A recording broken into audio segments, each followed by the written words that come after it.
We want you to sit this way. Yeah. Yeah.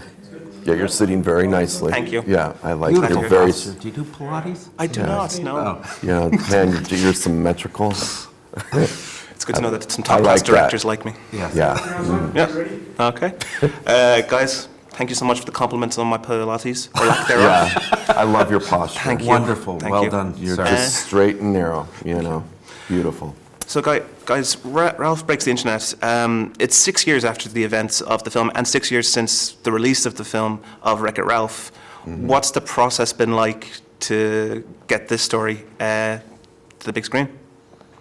Well, it's a slow process.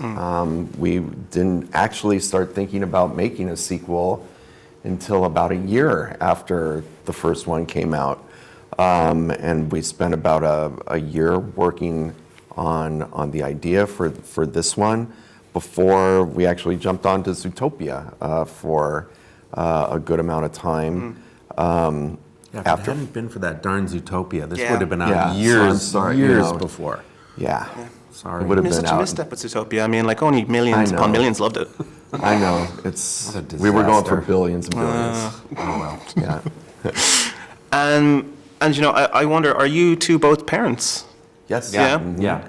I ask this because obviously there's such a strong sense of family and parenthood and learning to let go. What was it like injecting that kind of story element into the film for yourselves?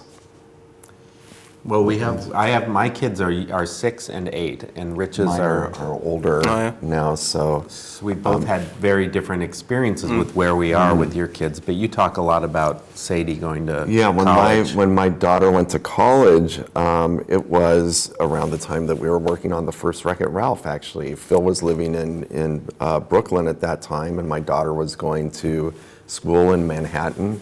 And there was one time that I was out working with Phil in New York, and I was meeting my daughter for dinner that night.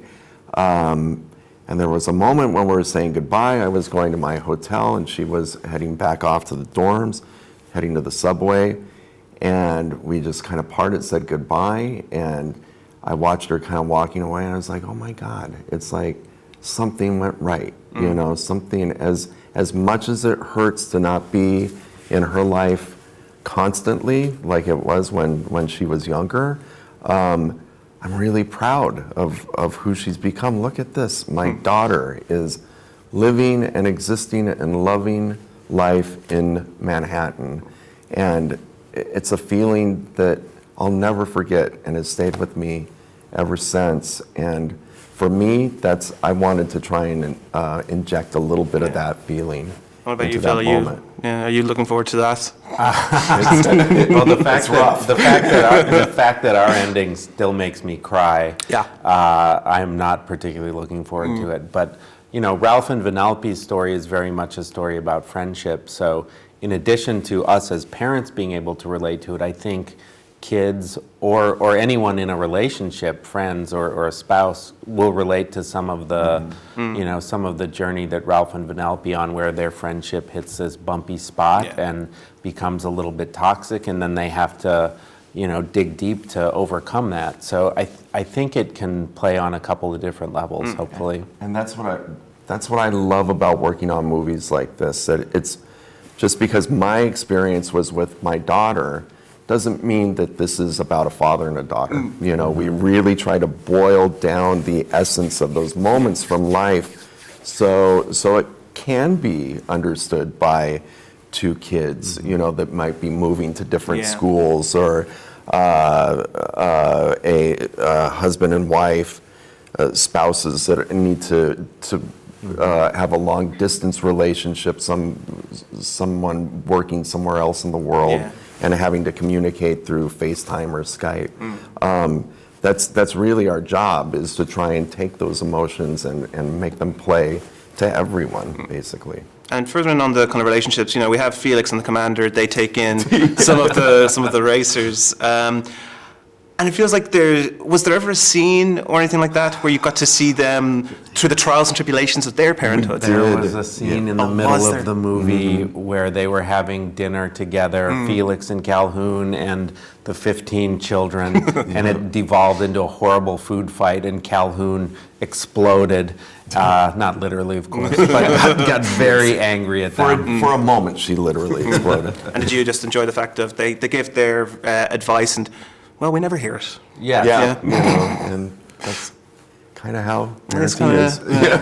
And of course, no film is worth its salt without the characters that build it. So we have new characters like Shanks, we have Double Dan, and of course my personal favorite, Spamley. I just think Spamley and Gorge are like such a great double act. What was it like creating those characters? It's great. We love starting with characters. Like Phil and I, some directors in animated films like to start with the world, some with the story. It's like we always start with the characters and always look for how electric they're going to be against one another. So part of our favorite section of the process is just like, what about a character like this, or it's a this type or a that type? Who could play that person? You know, who would be funny? Who would be emotional as that person? It's like I would say we could sit around talking about that for an hour, for months. You know, and Spamley was very much like a old door-to-door salesman combined with a sign spinner, and to put him with a mute little virus man with weirdly long arms just felt like that was easily the best part for me. That adds up. There's good math there. When you scream Gorge. science is sound. But then getting to work with Gal Gadot and Taraji P. Henson and Alfred Molina and the unknown voice of Spamley. Yes. I don't know who that was. Yes, it was very hard to find him. Speculate all you will. Came in with a bag on his head and Like stepped up to the mic and made magic. it's one of the best voice casts I've ever experienced. Well, guys, listen, thank you so much. It's been an absolute Thank pleasure. you. I can't wait to see Wreck-It Ralph Breaks the Internet again. Awesome. Great. Thank you. Thank you. Nice talking.